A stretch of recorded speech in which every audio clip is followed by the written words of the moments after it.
Well, good afternoon and welcome to Coffee with Ken. I'm Ken Biberai, a managing director at Savills, a leading tenant advisory commercial real estate firm. We are in week 43 of social distancing as a result of the COVID-19 pandemic and less than 2 weeks until the next presidential inauguration. In the news today, Joe Biden and Kamala Harris have been certified as the winners of the 2020 presidential election by the U.S. Senate this morning after being delayed yesterday by domestic terrorist attack on the United States Capitol by a mob incited by President Trump. Today's topic is women in technology and innovation, and joined by some very dear friends, Reshma Saujani, the founder of Girls Who Code, Samira Khan, Senior Manager, Global Impact Engagement for Salesforce, and Jennifer Taylor, CEO and President of the Northern Virginia Tech Council. Special thanks to our friends at the XX Project for co-hosting today. And so good to see all of you. How are you? Happy New Year. Happy New Year, Ken. So, nothing happening in the world today. So maybe we just dive into the kind of relevant news that we're all absorbing and processing today, and maybe take it through the lens of technology. A lot of what happened yesterday, we're seeing a little bit through the lens of technology and the impact of social media and spread of hate and misinformation. Twitter has took the president offline on Twitter. I think Facebook and Instagram just now have banned him from it. What are the roles and responsibilities of the tech community in issues like this? Let's just talk about the nexus of tech and what's happening live time. To whoever wants to go first. Well, I'll take it. Go for it. So, last night I was watching television and I came down the stairs and I saw the news saying Twitter took down President Trump's Twitter account. And I thought, wow, just now that's the first time that's happened. And when I think about it, these tech organizations, they offer a service, a solution, for their customers. And it's really important that they apply their customer-centric values to their platforms. And I think it's really important that, yes, they balance the freedom of expression and speech, but they also have to make sure that that they're using their platform to drive positive social impact and delivering on what their value proposition is, whether it's to connect or communicate with others. And when things go on overdrive and are becoming harmful, they have to stick with their values and make those hard decisions. And I was glad to see that, quite frankly. Yeah, and just building off of what Jennifer said, I mean, there's definitely an onus upon corporations to mitigate negative harm and make a positive contribution through their decision making. But I think the onus also lies upon tech companies to invest more with their people and in social innovation to actually create products that mitigate those risks. What tech does well is innovate in partnership with startups. They need to innovate more in partnership with your ordinary citizens as well to really drive up the use of technology in a way that it enhances our democracy. I know Salesforce has made an investment in a unit that's dedicated to ethical and humane use of technology. And we're looking not only inward, but also externally as well. Who can we partner with to really drive up that conversation in that space? But I do think overall, tech companies need to pick up the pace and accelerate that work and that investment.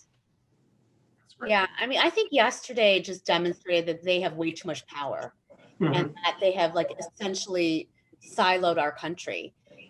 For me, I woke up, I was shocked at what I was seeing on the screen. It didn't pop up in my feed. Nobody was talking about meeting on January 6th and bring your guns.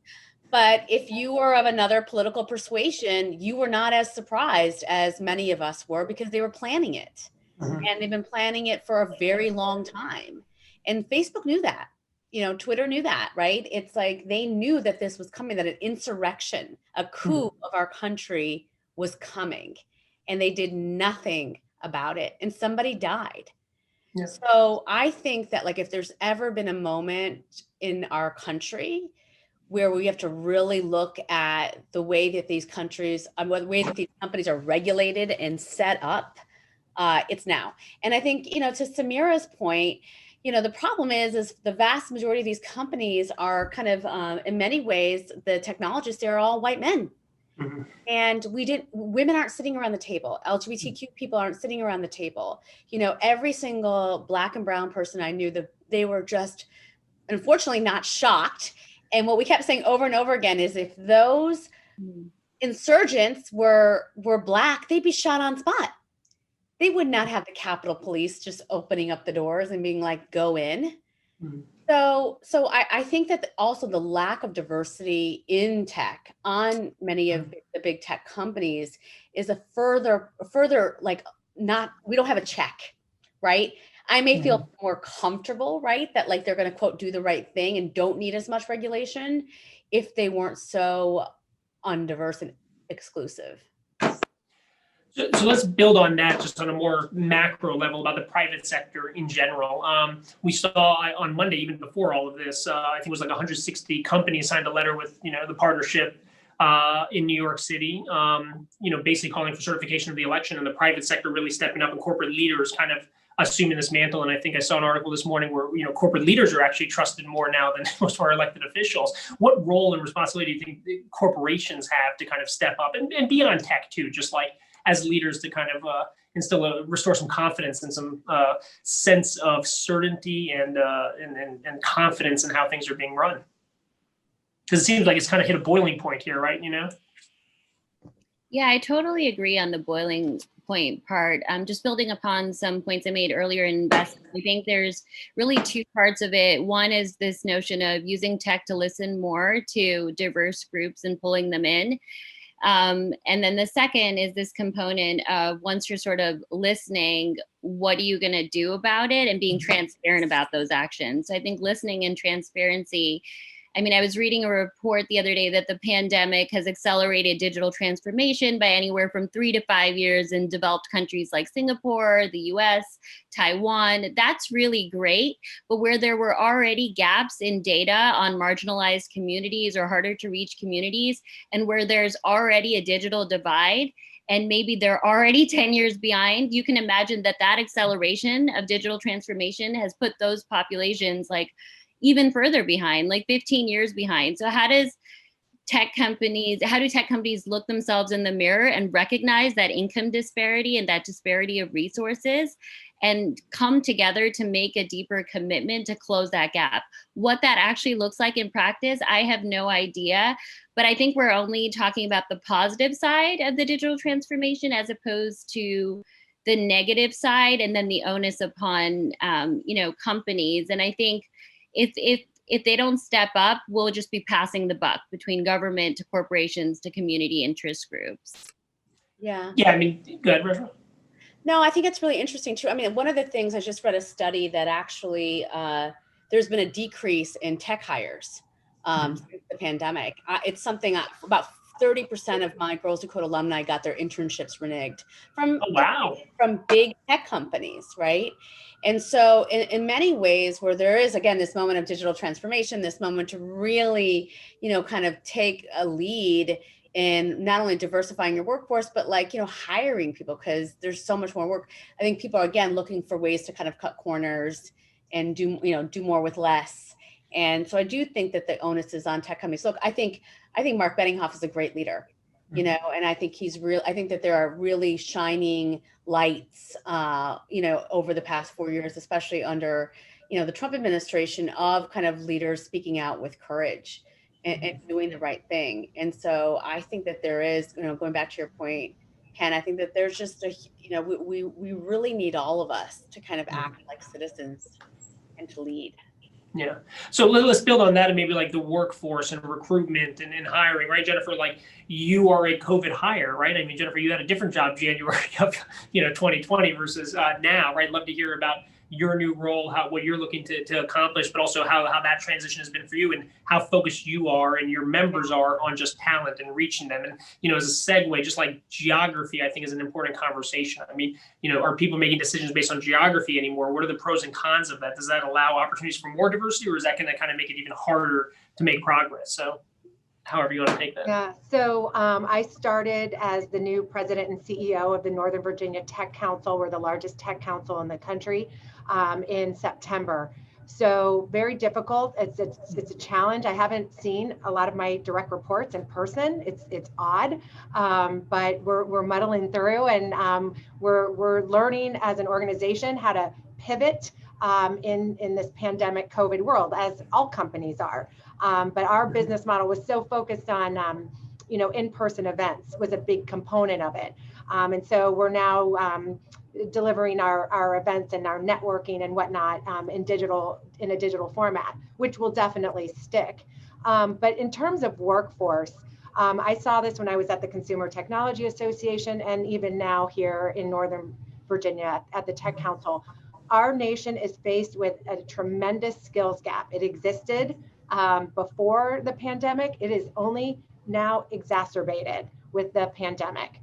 We are seeing a rise in IT related roles as a result of the pandemic, because now we've got, 80 million people, I don't even know what the latest number is, who are working from home. And so with that comes a greater need for IT support. Plus, we're all using digital tools more than we ever have. And, you need troubleshooting and whatnot. Even with the pandemic, we're adopting more AI and digital tools to help us with our work. So we're seeing this skills gap continue to be exacerbated. And I will tell you that my member companies are constantly informing us that they need help accessing the skilled talent that they need. Our board is so unique. We've got this incredible board of CEOs of tech companies in this area, but we also have 10 university presidents. And in fact, Tim Sands, the president of Virginia Tech, was on my executive board meeting this morning. They are both groups are so committed to working together so that we can close that gap.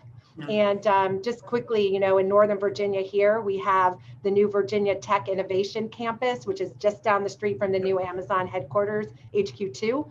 It's being built as we speak. George Mason University, our largest university in the Commonwealth, they're building an innovation center in Arlington. I just talked to President Rao, from Virginia Commonwealth. They're having a greater presence up here in Northern Virginia.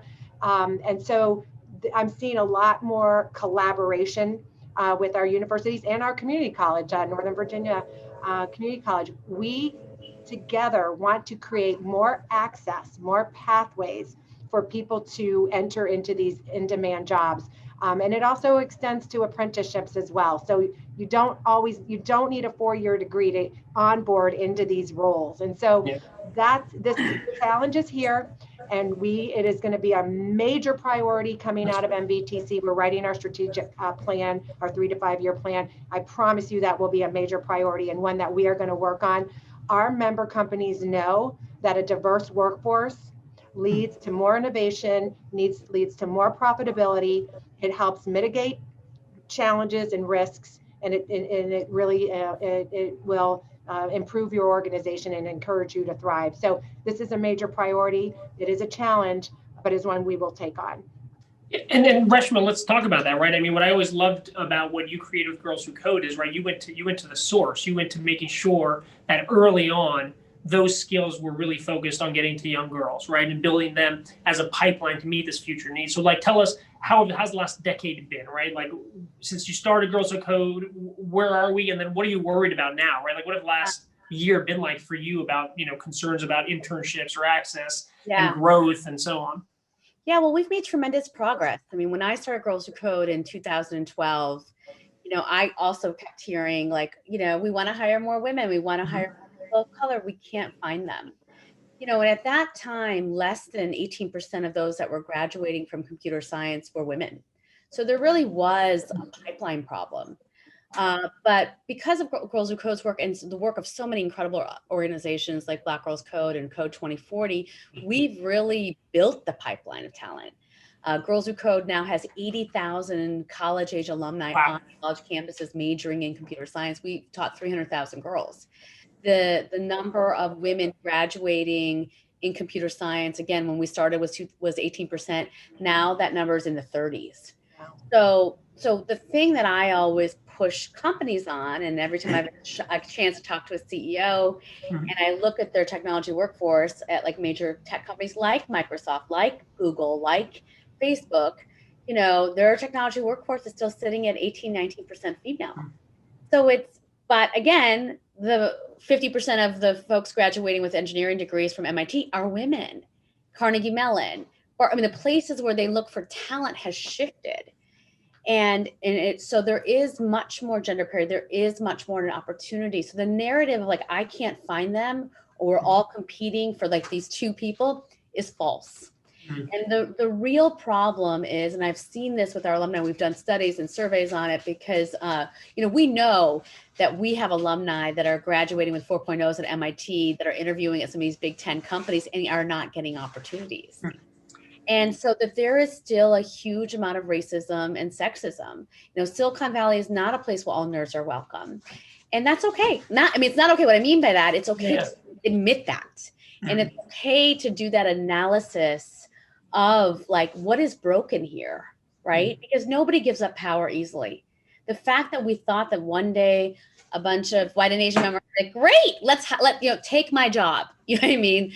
Hire more women. It wasn't going to happen. And it wasn't going to happen again without a real honest conversation about unearned privilege and, whether we really do have a meritocracy. So that's the work that we're focused on. Look, COVID changed everything. One of the reasons why my advocacy is really focused now on women. 2 million women have left the workforce, 4 times the number of men. So many senior women in technology have left. So what are the repercussions of that? You're a young woman, you start at your job at, Salesforce, and you look at, the top, and now all those women are gone. So you say to yourself, well, what's my path? So that is also half of women under the age of 35 leave their tech jobs, 50%. So this to me is the problem that we are working on with our 105 partner companies to really tackle that, and to make sure that all the progress that we've made, all the work that many of us have done over the past decade, doesn't go to waste. And so, we're living in very challenging times, but I'm very hopeful. And let's talk about some of that work, right? Like Samira, you're on the front lines. And what I've loved about watching some of the stuff you've been putting out there and then catching up with you, it's really leaning into an ecosystem, right? Building a community and really social impact. How has your perspective maybe changed from what you were working on January of last year versus January of this year? How have things adjusted on your end? And what have you guys really prioritized over the last year? Yeah, sure. So just building off of the point around just gender representation, I would say, there's one question: what does it take to get in the door? And are we sort of defining that well enough that it allows the door to be wide open enough to attract diverse talent? But there's also the question around what does it take to succeed in a tech company, which I think you all alluded to. And that's the place where we've been placing some added emphasis recently. There's an initiative within Salesforce.org, which is one of the social impact business units at Salesforce that I'm a part of leading, called Voice at the Table, which is really about what are these different tables? Are they internal meetings, external meetings? Are they other sort of informal decision-making junctures? How do we elevate the voices of diverse talent, and what does that look like? Representation matters a lot in the pandemic. With women leaving is really tough. Our chief sort of philanthropy officer, Ebony Beckwith, keeps stressing representation matters. So it's really, what does it take to keep people during crises like pandemics, and sort of grow them within an organization. And so we're tackling things like basically, bias, stories, a lot of emphasis on lived narratives, lived stories, sharing them, but it's still super tough. To be completely frank with you, I think there is so much cultural transformation that needs to take place that I find it overwhelming. I don't think it can be approached strictly through the lens of another work initiative. It has to be much more real, raw, and personal. And even as I'm sort of leading the work, I can't find myself being as open as I'd like to. Today I was wondering, I have 3 children. Will a child just run across this coffee with Ken? And I was like, why do I care? That's what this is all about, actually. We're more than happy to. Right? But I don't feel the same sort of permission for my children to run across the screen than I feel, let's say, superiors do or somebody of a different sort of gender does.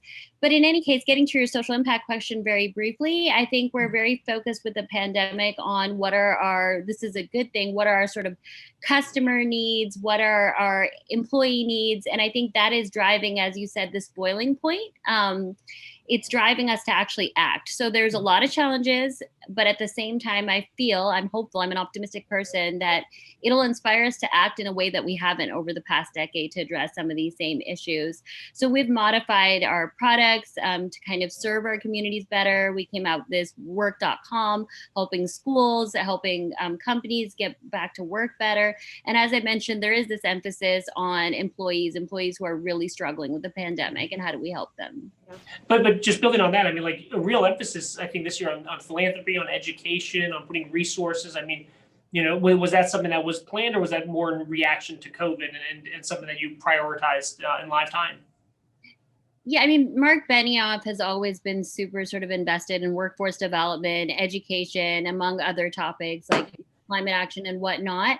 I think we doubled down on some of our hubs, our backyard, what our employees care about, where they are, recognizing how much they're struggling. So I think there's this added component on human empowerment with respect to our employees, and certainly racial justice and what are we going to do about it. So many different teams came together to kind of develop an agenda around racial justice. So that's something that happened as well. So Jennifer, I don't think a lot of people think about Northern Virginia as like a tech ecosystem, right? Even though nearly 80% of internet traffic in the world travels through Northern Virginia, and it is one of the reasons why the talent base here was attractive to folks like Amazon. I think you have this unique role where you were at the Consumer Technology Association, which was very vibrant. Las Vegas, CES is next week, right? Like consumer technology stuff, all about innovation. And then you're coming over to Northern Virginia Tech Council, which I think is a little more traditional, and you don't think of it as hot tech per se, right? Like, so how are you bridging these past experiences with now in kind of pitching and highlighting what companies are doing, that the innovation that's happening in the region? Mm-hmm. So Northern Virginia is really unique. We have our federal government as our major customer, if you will. And so what has evolved here, as it used to be called, when I first moved here in the early 90s, Internet Alley. I mean, AOL started here, it was a big telecom center. And then over the past 25 years, now Northern Virginia is the leading location for data centers. And we have all these incredible government contractors, but we also have a lot of commercial technology companies that are expanding and growing. Microsoft is expanding here. Google, Reston, Virginia just looks incredible right now. And, National Landing down by Crystal City and the airport will transform as well. So what I will tell you is that, yes, it was a shift. I mean, coming from CTA, where so many of our member companies, not all of them, but we're very focused on, tangible products, that are either used by consumers or are, influential from a B2B perspective. Yeah. They're OEMs, if you will. You saw a lot of self-driving, you saw robotics, software, televisions, you name it. But with the rise of Internet of Things and 5G, we're seeing at CTA, at CES, there were what we call marketplaces that were expanding, like smart cities and resilience and smart home and personal health and well-being. And so now that I'm here at the Northern Virginia Technology Council, what I'm seeing is the impact that government contractors have, and it is so impressive. I've been meeting many of our CEOs of our board members, and the work that is being assigned to them by our federal government to do. Excuse me, I'm on a call. Hi, Greg, it's my chairman. So, okay, hold on, guys. That's my chairman, Greg Baroni from Attain. Anyway, I apologize for that. He never walks in the door, but today, of course, kids are chairmen. What are you going to do? But anyway, I have just been so impressed with the work that our government contracts are doing. contractors to support our defense systems, to support Medicare and Medicaid. We have my vice chair, Bruce Caswell of Maximus. Their organization had to turn on a dime during the start of the pandemic to set up all of the census call centers and things like that. So our area is broader than just commercial tech. It's also very much in the areas of government contractors and whatnot. And it's really fascinating. No, incredible. I mean, so Reshma, you have made a bit of a pivot, right? I mean, Girls Who Code was so much of what you were focused on. And, you know, as I was reading the news recently, and you've come out with a very broad Marshall Plan for moms, and you're really prioritizing, I think, a more broader narrative about just women in the workforce. I mean, tell us a little bit about that and what you're focused on. Yeah, you know, when I started this year, my baby was born January 25th via surrogate. It was the first time I was going to take an actual maternity leave. Like I had everything set up, you know, I was going to do more date nights with my husband, you know, getting all those things. Right. And then, you know, 4 weeks later, COVID happened, and it was the most challenging thing that's ever happened to Girls Who Code.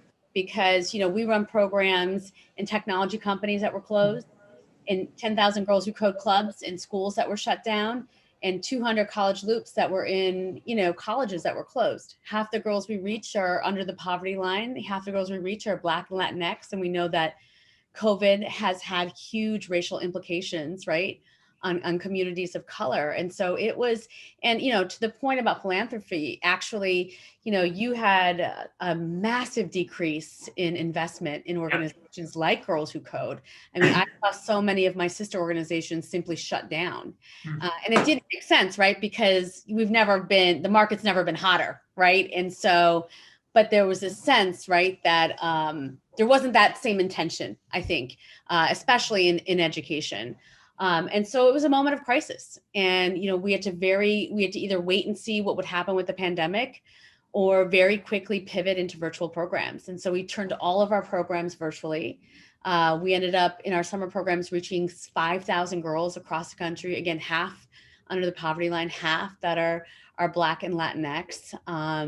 And, you know, we've just done some really powerful, innovative things. Like, I think we've had some of our partners who have stepped up in ways and, you know, have really demonstrated their commitment, you know, to this issue, and not something that's just simply brand cover, right? Because it's something that they're supposed to do. And so, so I think we're emerging, you know what I mean, stronger than ever. But again, while I was watching this play out, you know, the vast majority of people who work for me are women, and are women with kids.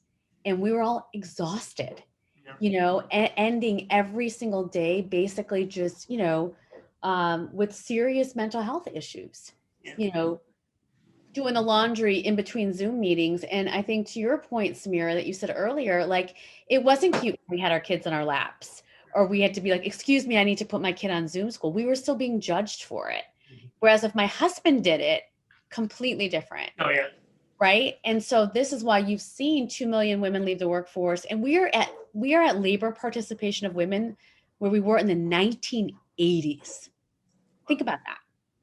That's how far we have rolled back. Yeah. And so I've called, you know, a month ago, I wrote a Marshall Plan for moms that went viral, and, you know, called for the Biden administration the first 100 days. In the same way we were thinking about essential workers, in the same way we're thinking about small businesses.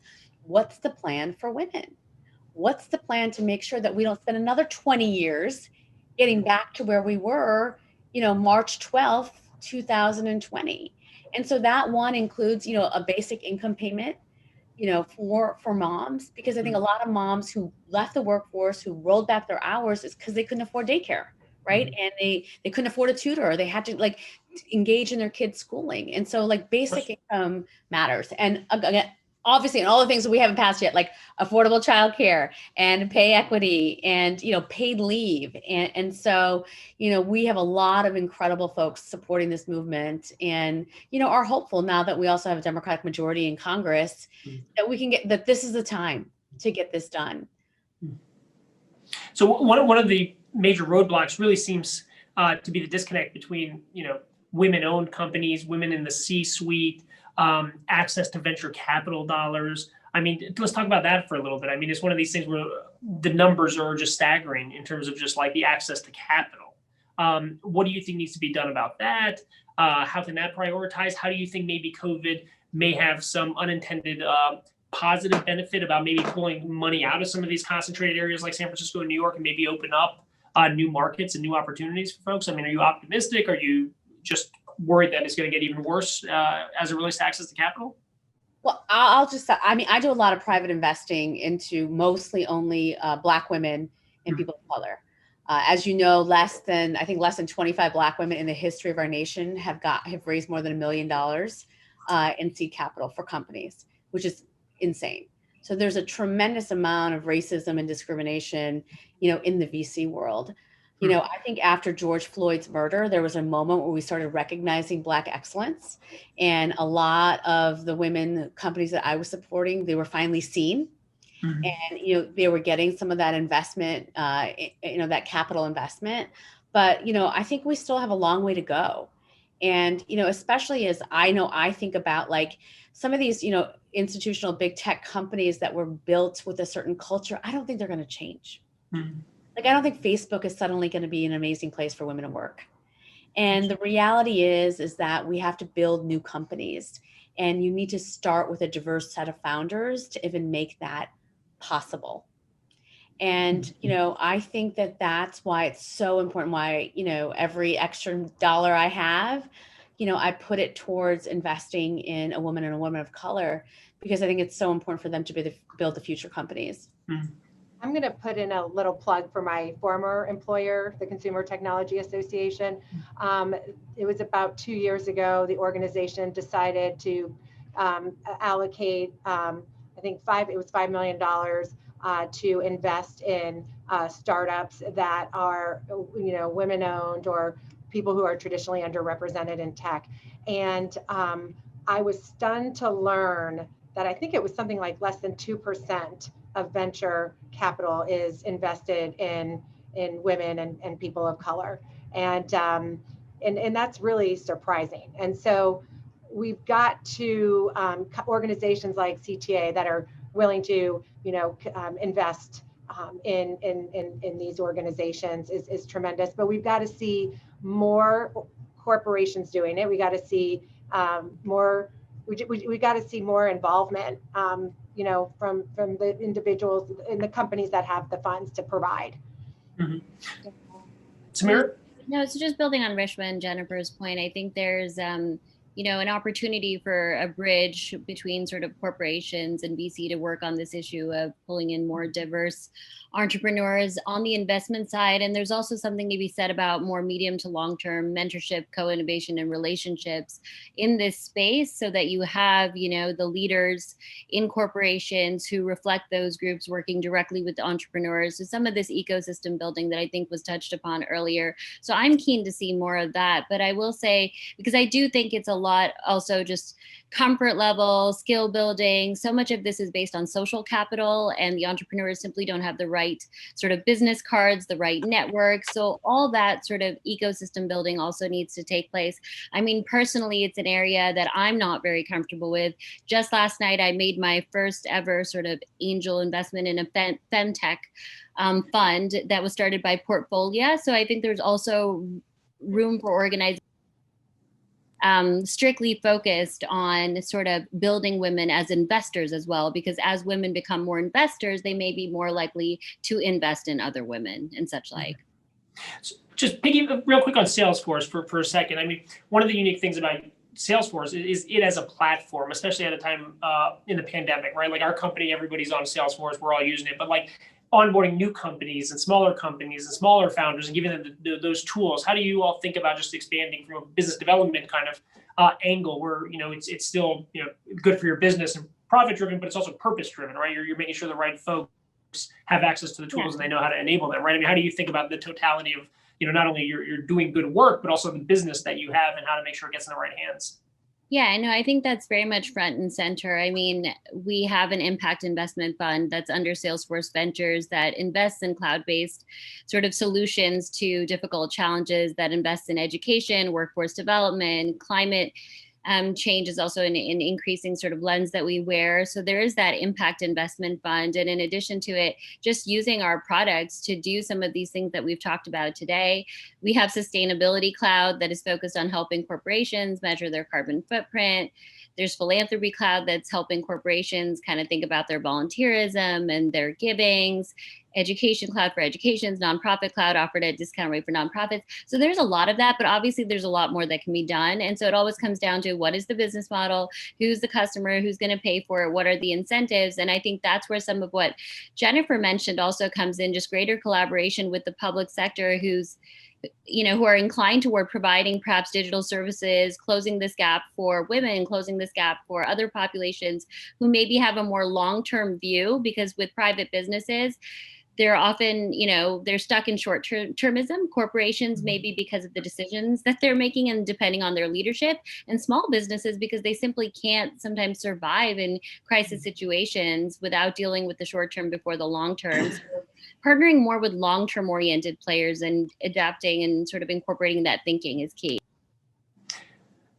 So as we take a step back and kind of process the last year of COVID, and we're all still basically remote and slowly kind of planning with a vaccine to get back to the office and back to work, there doesn't really seem to be a lot of optimism as it relates to increasing women in tech and making back some of the progress that Reshma talked about. Is there any type of silver lining that you've seen through some of the things that maybe have accelerated over the last year that may be an opportunity, something positive, something optimistic we could build on that you think may have highlighted it? Maybe it is just highlighting all the women that have left the workforce and just how inequitable everything is, or some of the decision making that is being done, and that is but for a lack of women at the table, that wouldn't be the case. I mean, what do you think is maybe some silver lining that's coming out of all this? I would say two things. One, Biden's victory. I think you can really, as somebody who started Girls Who Code during the Obama administration and have lived through the Trump administration, there was a huge rollback in diversity and inclusion. Even the language that we used, right, to talk about like this stuff. And look, in Silicon Valley, it's no secret that the number one lawsuit that many of these companies are afraid of is lawsuit by white men claiming lack of affirmative action. So it was a real, you didn't have a leader, a moral leader in the country that was really pushing companies to do better on this. Whereas in the Obama administration, there was a convening every month, and you had to basically show your commitment and show your progress. So I am hopeful under the Biden administration that we will again prioritize diversity and inclusion, and we will actually make some progress. I think the second piece that I'm hopeful about is women are pissed. We've gone through the worst year of our lives. And we have seen that we are expected to be America's safety net, and we are done, and that our work isn't valued. And so I think that I do think that many of us are emboldened in a way that we weren't before, and are ready to kind of fight, right, for our place. And so those are the two things that I think are silver linings. I think nothing less for me. I mean, this is. I think I was going to say something similar, far less sort of clearly and eloquently, but I was just going to say purpose-led activism, but I wasn't going to say that women are pissed, but my underlying reason was pretty much that. I was just calling it something else. And then secondly, just this norm setting that it's okay. It's okay for women to speak up because they're not going to stop. And, I've seen anything from sort of smaller sort of symbols and gestures with people having these cups mugs, like your sort of Ken mug. There's a cup that's like, I am speaking with, Kamala Harris on it. So just like small sort of indication symbols to, them organizing and protesting. I just think that, women will not be quiet any longer because, as Ken, you mentioned, we've reached a boiling point, really. Yeah, I'll add that, okay, I'll say women are exhausted. That's how I feel. I am. I've never worked harder in my life, more hours. You worry about your kids. I've got older children. It doesn't change. You worry about their mental health. I'm exhausted when I look at the last 9 months, but the silver linings for me personally are, even though what happened to George Floyd and his murder was absolutely tragic, Out of that, I feel that it elevated the conversation about race and accepting of people who may look and come from different backgrounds from you. I feel like that's elevated the conversation. I'm seeing that more people are empathetic to the topic in the workforce. I also there's conversations now about microaggression, like when you raised your cup, Samira, about I am speaking. I mean, we all have to work together to make sure that we can help elevate one another. And so something that I learned as a white woman that's been working for 30 something years, that if I see a microaggression, that I have a duty to do something. I have a responsibility to do something. And so anyway, everything that happened this summer made me realize that I can play a role in stopping this behavior. And the other silver lining here is that I think that there are people like myself and you all, we have to invest in our future leaders, our next generation of leaders, these young women, people who are underrepresented in tech, people of color, and we need to give them the opportunities and to grow and thrive. I've been very fortunate that people have given me those opportunities and been my champions. And so my legacy is to do that and give back to others. So those are some silver linings that I'm seeing. While we definitely have been through thorns, I want to come out and see a rose. And I can start with where I work and the community that I live in. And that's where we all have to start. So I'm seeing some positive change. Well, excellent. Well, look, there's no question that this is an incredibly challenging time for everyone around the country and around the world, but obviously the disproportionate impact has fallen on women at a time where we need women, I think, in leadership roles more than ever. So I'm so grateful to all three of you for just taking the time to come on this. It's, a small way where I think I can, try to make sure that anyone that I'm connected to is at least seeing these topics and hearing about them, and at least, having the opportunity to kind of stop for a few minutes and actually pay attention to what they could be doing as an employer, as an investor, as somebody in business, to really step up. Thank you so much. And thanks to everybody for tuning in today. Want to wish everybody a happy new year. Our next Coffee with Ken is going to be next Thursday, January 14th. We have Mitch Landrieu, the former mayor of New Orleans, coming on. In the meantime, please practice social distancing, wash your hands, wear a mask. Thank you, ladies. Thanks, Ken. Good to see you. Rahma, Samira. Bye. Hi, Jennifer.